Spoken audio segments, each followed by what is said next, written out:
Hi, Mr. Isham. Nice to meet you in the Weiping show. So this first time we visit Malaysia. So my friends introduced me, and you are the very famous human rights and society activist in Malaysia. So we just want to know a lot of important information from you. So, I'm most welcome to Malaysia. You asked me what do you want to know about Malaysia. The human rights situation is like any other human rights situation. It's not better, not worse, like in China or like in India. This is a third world country. Yes. Malaysia is a third world country, like China, like India, like Pakistan. It's the same. There's a regime that is undemocratic. They arrest people, they jail people, they control the media, they control the newspaper. It's the same. It's in China. Yes, China stopped Google, China stopped Facebook. Yeah. It's almost the same here. They have things, there are certain portal, for example, Sarawak Report not allowed to read, Malaysian Asian Sentinel. So it's the same. They are just the degree, the degree. Otherwise, it's the same, whether it's China, Malaysia, India, Pakistan, Indonesia, the Philippines. As long as they're third world country, for me, it's the same. so a lot of Asian countries maybe have the same problem. Maybe just like say. Yes, it's not Asian country. It's also Latin America. It's also Africa. It's also in Asia. Yeah. So Asia, Africa, and Latin America is the same. They are third world country. So it's this because they have been colonized. They have been colonized either some by the French, by the British, by the German, by the Italian, and Malaysia by the British. And China by British, took over Treaty of Nanking. All this when they were taken, China was divided in so many places. You are from Shanghai, you know that certain quarters for the French, for the German, for the British. That's how they divided the world. So Malaysia was under the British. It's no different from what happened in India. The same law in India is the same law in Pakistan, the same law in Malaysia. Repressive law is being used. So the colonial law. So this is, for me, is all the same. That is not much different. You say Malaysia different from, no, it's the same. We are all together under the regime of a third world regime. On top of this is the American empire. We are all been colonized, the big empire. Before we have the Roman Empire. Before Roman, you have the Mongol Empire. We have now we have the American Empire. So the whole world now is under American Empire. So this is it. Last time, before the Second World War, is Pak Britannia, it's Britain, but now it's gone. So now it's Anglo-America, combination Anglo-Zionist America.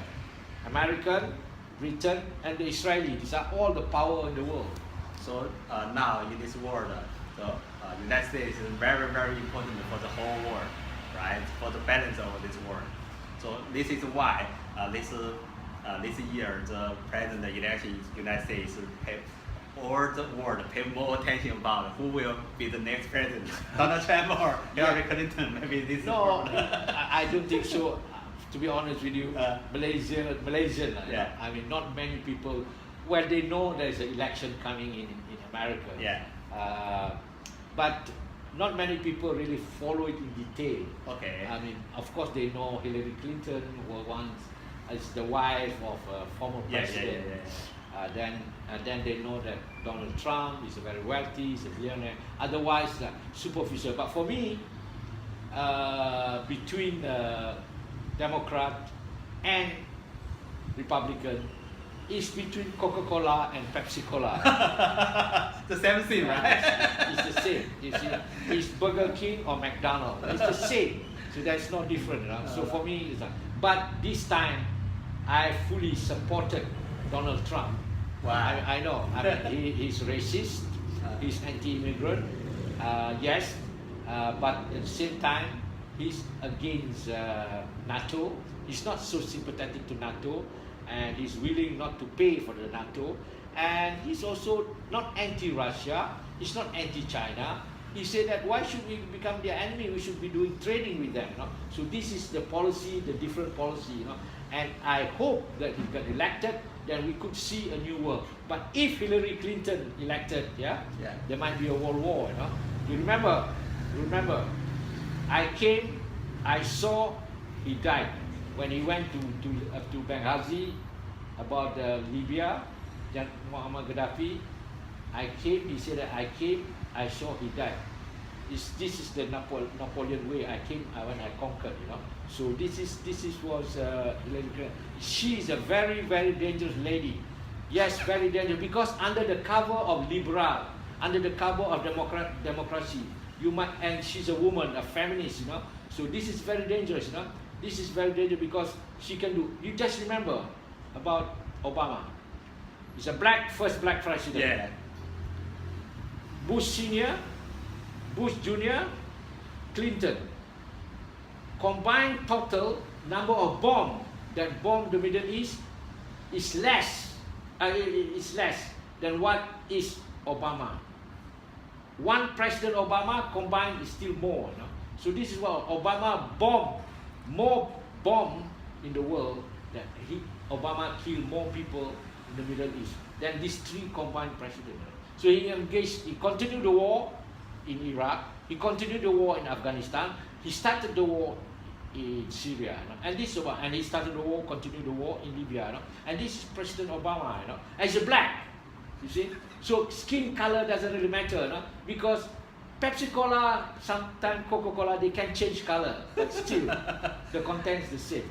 Just last month, I shake hands with Hillary Clinton at the election gathering. So, as your opinion, you're worried Hillary Clinton will be the next president. Maybe a lot of war in the world, right? It's dangerous, right? But some people say Donald Trump have no experience in the managing a country. You know, maybe he like say what he want to say. So maybe if Donald Trump will be the next president, maybe a lot of war in the world. No, the different. No, I think it's not Donald Trump that will create war. I think Hillary Clinton will create a war. Yeah, Donald Trump. Okay, yes, I can agree that he have no experience running the country. He doesn't have experience running the country. Yes, true.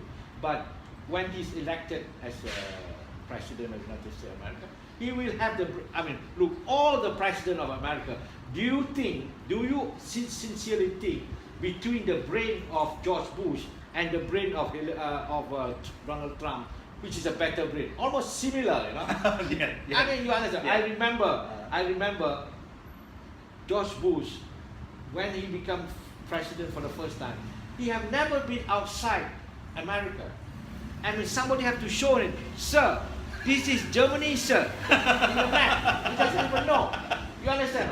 So this is, So what is your complaining about Donald Trump? He will get the best people, I'm sure. Paul Wolfowitz, all those people around him in the Washington DC, they are all waiting with their tongue out to work for the president. That doesn't really matter. You can get this professor from Yale, from Harvard. They are all careerist professor. They will do it. I'm sure they'll do that. So just like you say, who will be the next president is not just similar, not a big difference. But for Malaysia now, who will be the next prime minister is a big problem now.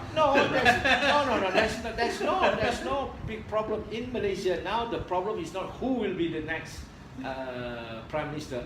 How we want to overthrow this minister. Yeah. So this all over the world know the big news. The prime minister got $700 million in his personal account. It's so crazy and it's so stupid. And we pay more attention about this case. All the world want to know about, including the American people, know how the Malaysian people think about this case and how will your officer.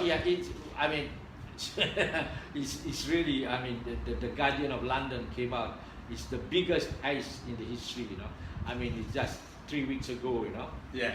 On the 20th of July, Loretta Lynch, the Attorney General, have a press conference because they will do a civil suit against some property that is related to 1MDB.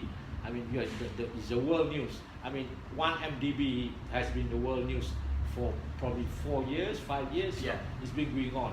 So and then the cases of 1MDB is not only in America, it's also in Switzerland, Singapore, Abu Dhabi, Hong Kong.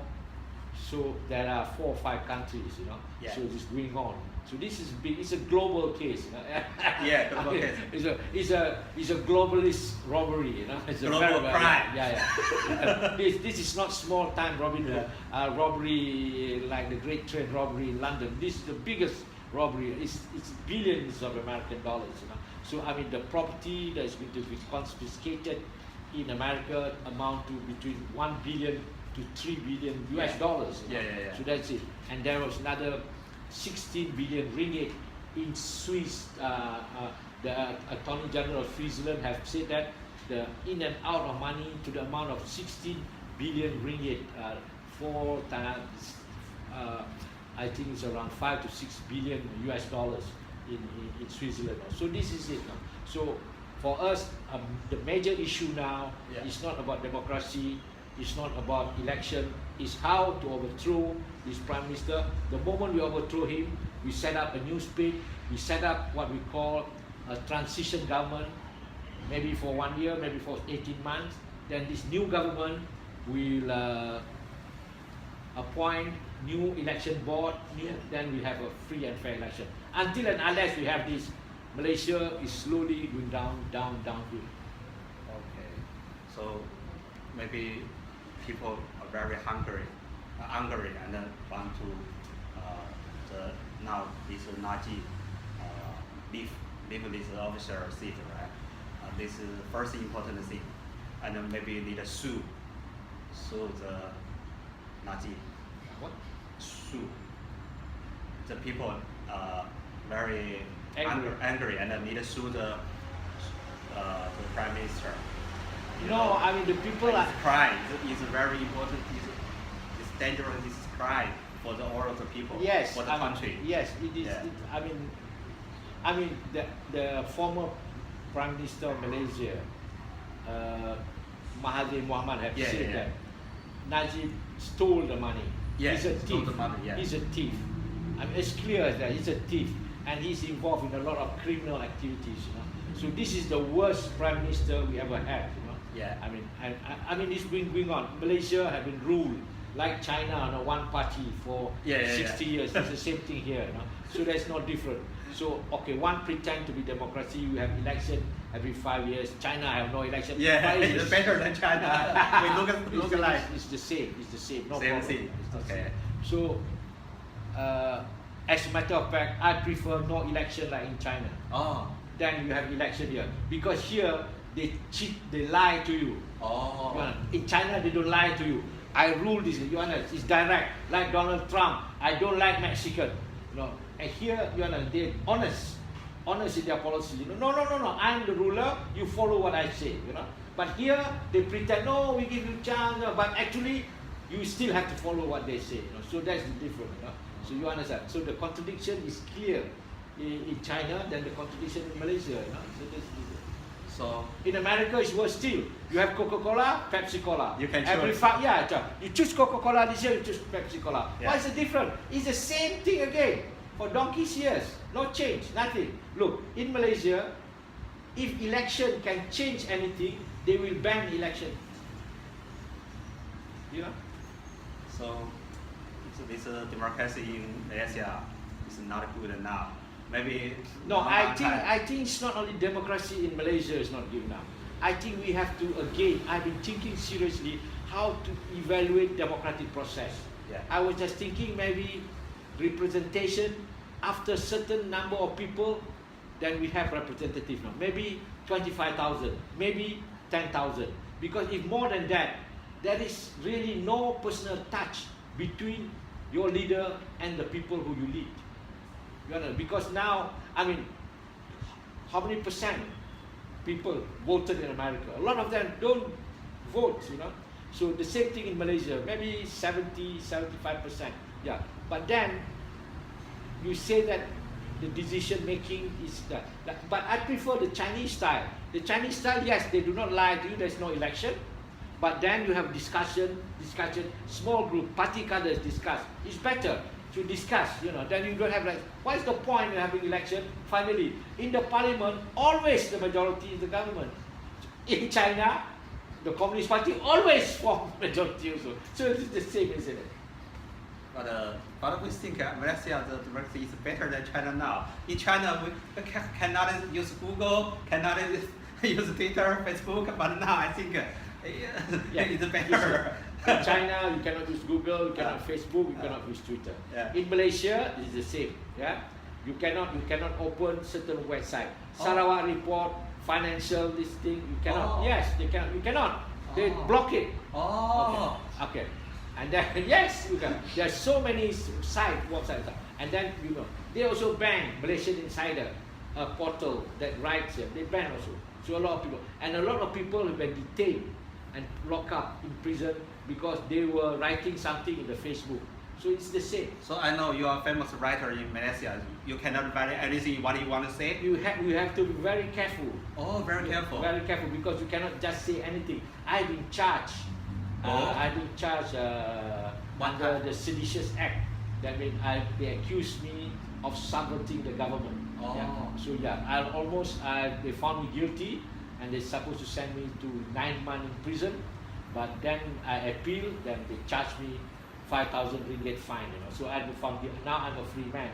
I don't have to go to prison. So that's it. So some people told me this month 27. A lot of young people will go outside, go street, and fighting against the Nazi. So, what will be happen after that day? Okay, we really don't know. I mean, it's 2 weeks' time. I'm looking forward that they are organizing the young people. This is really new young people trying to move another generation, to take over. And they were trying to they were trying to what we call the campaign arrest NO1. NO1 is Malaysian Official 1. In the statement of the Attorney General, Loretta Lynch, she mentioned 6 times Malaysian Official 1. Malaysian Official 1. So we really don't know. Everybody say Malaysian Official 1 is Najib. Well, we really don't know. But Najib said, no, it's not me. I'm not involved. It's not me. Well, we see. So these students are coming out with a campaign, arrest and charge Malaysian Official 1. So now that is the campaign going on now. Everybody talking, but the opposition, they always say Malaysian Official 1 is Najib. Or else, if not Najib, seriously, if not Najib, it could be the young Diputan Agong, our king. Because the king, we have a king. So it could be the king. So either Najib or the king. You understand? Am I right? Good. So maybe that day, so a lot of people say, we are looking for the officer 1. Who will tell me? Who will the officer 1? Interesting. So all of the world can in this case. So I think it's bad news for this world, not good news. So just like I say, just not only Malaysia, a lot of country in this case, big company in this case, right? So I mean the situation is like, I think we are now, if I look back, like in 1938, 1939, before the Second World War. This is how I look at it, the world. I mean, there's a possibility of Third World War, there's possibility of racism coming up, and also Islamic fundamentalism, the Islamic State, all this, the whole world is went upside down now, it's no more.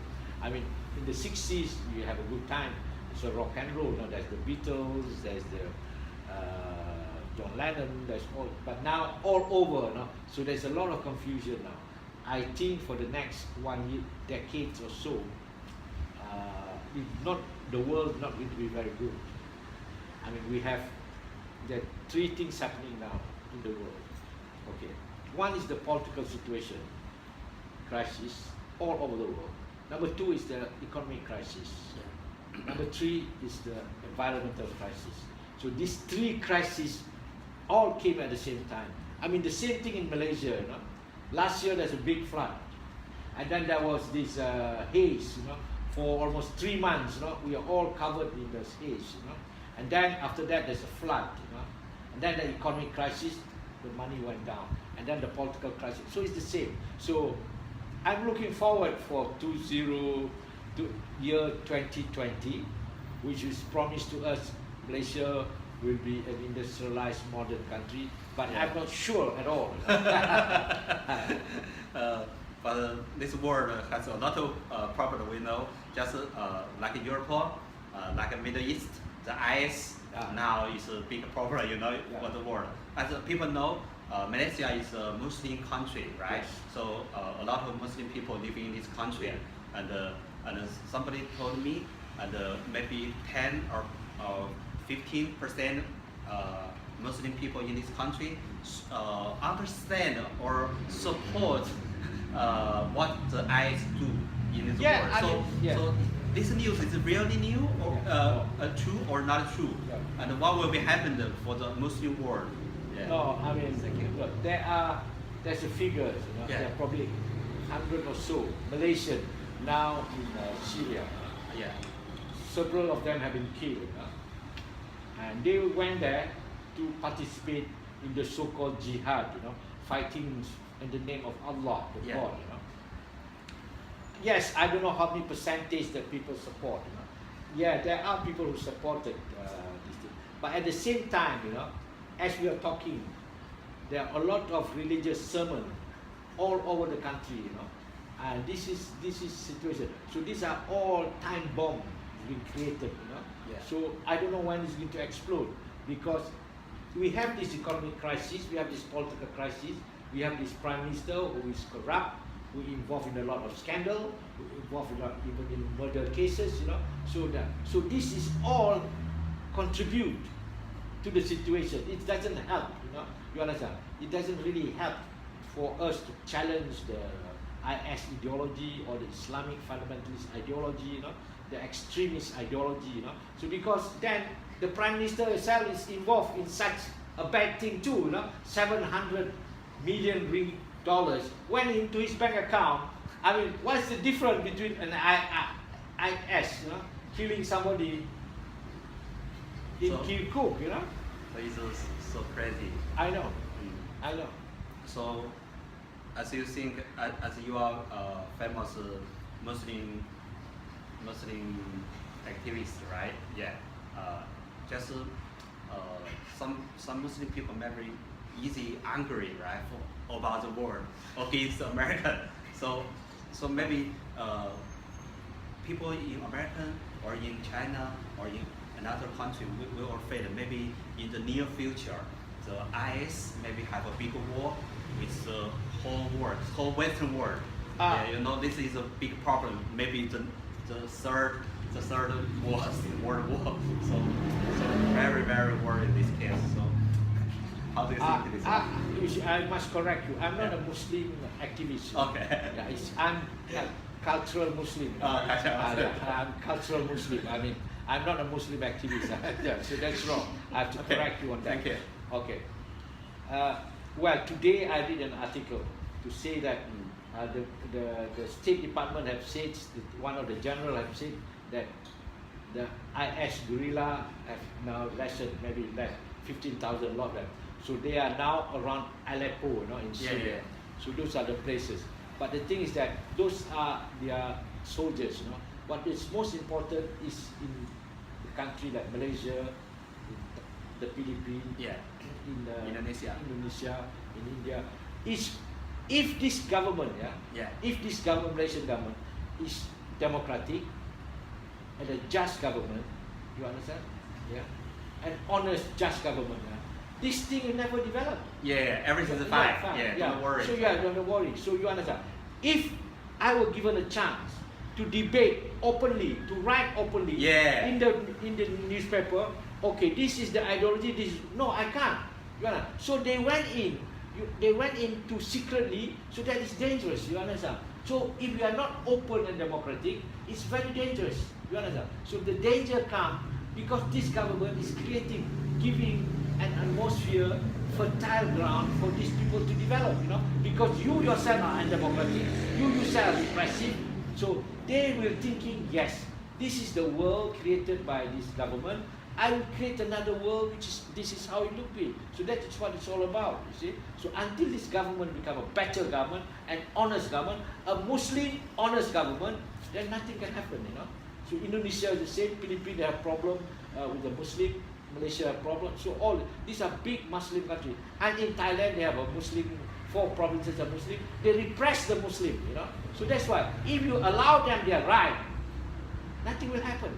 They allow them to run their show, nothing will happen. You allow them to administer themselves, nothing will happen. The same thing with southern Philippines, And in Malaysia, because the government is so repressive, so they find ways and means, They cannot fight here, they go to the Syria. So as your opinion, the government maybe give the right direction of the people. Yeah. So it's very important. Yeah. I mean, for example, you cannot debate it openly about Islam because the government also trying to prove themselves as very Muslim, very Islamic, because they want to get the support of the people there. So they also talking nonsense, you understand? So, and for the intellectuals, for the activists, they cannot come in the open to debate, They be charged seditious or against Islam. Anything they can tell against Islam, or worse still, against the Agong or the king, you understand? So the Muslim people now maybe don't know everything about the world, just a little less information. You're so right. This is a bigger problem, right? The problem with the Muslim now is bigger problem within the Muslim community. Is the ideological concept of Islam itself. So there's a debate now, because I think the Muslim nation will go down, real down. Then only after it collapses completely, then it can come out again. Because until they were able to debate it, until they have two things. Until the Muslims have two things. Rationalism, and critical thinking. These two things, if the Muslim does not have it, they're doomed. This is very important. During the Abbasid Caliphate, during the Caliph Mahmud 1200, when Baghdad was the center of civilization, they were the one who formulated the idea of Aristotle. They were the one who formulated the idea of Socrates. It was the Muslim who started the idea of Renaissance. It was from Baghdad. It moved to Genoa. It moved to Venice. And all the books in Europe, because that time Europe was in dark ages, or at that time, all the books were taken into Baghdad, translated. It was the Arab Muslim intellectual that shined, and they brought enlightenment. They brought civilization. What happened then? There's a movement against philosophy, against rationalism, against critical thinking, collapse. So these two things, if doesn't come back, the Muslim nation, Malaysia, Indonesia, or wherever, or for that matter, if China also doesn't have critical thinking, doesn't have this new collapse. So this is how I look at it. Very, very important, these two things. Critical thinking, and rational. So this they combine together. So now the Europe has a bigger problem. Just economic now, just the UK want to leave the Europe, right? So maybe we think the Europe maybe in the next near 10 or 20 years bad and bad. How do you think? I think Europe have a lots of problems. For all this while, Europe enjoy a good living standard, but at the expense of us. The London city, to be honest with you, was built out of the money from my country. London. After the Second World War, 60% of the economy of Great Britain come from rubber and tin of Malaya. Oh. So we developed London. Oh. Yes. Yeah. First time. Yes. We developed London. Oh. So those are the actual. Yeah, we are poor, but they are rich. So that. But now it's the reverse. So now Europe is going to face economic crisis, social crisis, Yeah. and also the rise of racism. So this coming back. That's why I say 1939. 1939 is the time when Nazism is coming up, when Hitler was trying to develop his party. You can see now in Europe, you have very popular right wing. You have Marine Le Pen in France, and you have one also in Holland. You have also National Front in Britain. So we have. So I would not say that. But this is the development of the society now in Europe. As the economy go down, the people will be looking for reason. Why did the economy go down? The first thing they think with the foreigners. It's the same thing in Malaysia here. If the economy in Malaysia go down, the first people they will think the problem, Indonesian and Bangladeshi. Yes, they take our job, they say. Yeah. Now it's okay because everybody got a job, so they don't care about Bangladeshi. But the moment there's a problem, there's a kind economy, then they start beating the Indonesian or beating the Bangladeshi. It's going to happen the same also in Europe, So in Europe, I mean, there's a lot of Muslim, Arab. Yeah. So what they themselves created this problem. They bombed Syria, they bombed Afghanistan, they bombed Iraq, they disturbed and bombed Africa. So these people have to go where they want to go. They take the boat and they go to Europe, isn't it? If you stop bombing them, there'll be no refugee. Am I right? So I don't understand why the European leaders doesn't think the way I think. I mean, just stop. You just stop the war in Afghanistan, stop the war in Iraq, stop the war in Syria, stop the war in Libya, stop the war in Nigeria, stop the war in Somalia, stop the war in Mali. Then there is no refugee. Yeah, so peace is it's not, I don't say it's a peace, but at least, you can always see, I mean, while we are talking now, I think how many, 50, 60,000 people drowned in the Mediterranean Sea. Boats, I mean, there are figures that we know, probably there are others we don't know, they went in. And it's a big industry now, smuggling people to go to Europe. So this is what's going on, So for the world economic, people also, just like I said now, just American Empire, the only one, right? Yeah. But the number two now is the China. So a lot of people worried that China just have 1.3 billion people, No. If the Chinese government broken, the economic broken, we a lot of people fighting for the democracy. But if the economic broken first, maybe all over the world, world cry. No. China is a very big country. Yeah. Second after America. Yeah. They have overtaken Japan. Yeah. It's overtaken Europe. Yes, it's a big economy, but it's also a third world country. You must remember. Yes, it's a big country. Yes, you have Shanghai. You have all these are facade. You have Kuala Lumpur. You have Penang. Yeah. You go to the interior. You can see the real China. So this is no strength.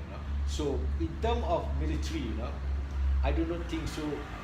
China and America is at par, because America is more advanced militarily, and whether China is going to become an imperial power or not, it depends. We will see what will happen in the near future, particularly in the Spratly Island, South China Sea. Whether the bigger. This is where America and China will have a battle, and where we all get involved here. Indonesia, Malaysia, Philippines, Vietnam, Thailand. In this, because there is how many? 3 trillion amount of gas, So there's a lot of gas and petroleum there. So this is the battlefield. So if China collapse, it will affect the whole world. It will affect the whole world because a lot of things now is produced in China. So it affected. And if Chinese economy shrink, the world economy also shrink. Yeah. So this is different. So you can see that. And as we are talking now, I can see that the economy, both American, Europe, and China also slowly on the decline. You know, to show how it declined is just that the importation, the price of oil down. Yeah. That means nobody is buying oil more. Yeah. Buying oil is not producing anything. You know. So this is what it signals. So the price of oil is getting down, meaning that a lot of industrialization is slowing down. So we just see the gas price, right? Oil price. If down, we will know. Oh, the economy is the world big problem. Yeah, and we need to worry about our future. Okay, thank you so much. Thank you. I hope we have time interview next time. Okay, Thank you so much. Thank you. Okay.